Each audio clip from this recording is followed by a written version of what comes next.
Let me guess, you feel like garbage every morning your alarm goes off, but you hit snooze again, and again you roll out of bed hours later, unhealthy, unfocused, and already behind on your day, and then you wonder, why am I so tired? Why can't I get my life together? Listen carefully.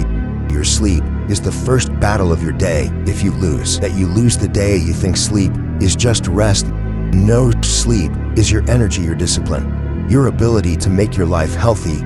And if your sleep schedule is your setting yourself up for failure before the day even starts. But here's the question, why is it's so hard to fix? Because you're trapped, you're a slave to your habits. You've conditioned your body to crave late nights and suffer in the mornings. And every time you say, I'll fix it tomorrow, you're digging your hole even deeper. But today and I'm about to give you the exact steps to reset your sleep schedule as soon as possible. Store, even if you've been running on 3 o'clock, wake up at the same time no matter what. Doesn't matter if you went to bed at 10 p.m. or 4 o'clock a.m. Get up at the same time every single day. Your body craves late nights.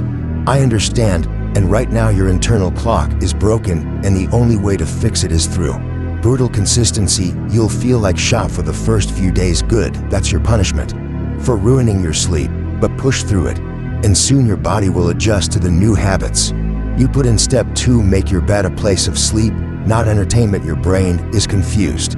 You use your bed for scrolling, watching videos, texting, so when you lie down your mind isn't ready to sleep. Fix this. The only thing you should do in bed is sleep. No phone in bed, no study in bed. That's the key. Step 3, cut off all screens 1 hour before bed. Yeah, I know you won't like this one, but listen, your phone, your laptop, your TV, they all blast blue light into your eyes, tricking your brain into thinking it's still daytime. So when you finally try to sleep, your mind refuses. Shut everything down. Read a book, journal, stretch, do anything that calms your brain, but no phones before an hour of sleep.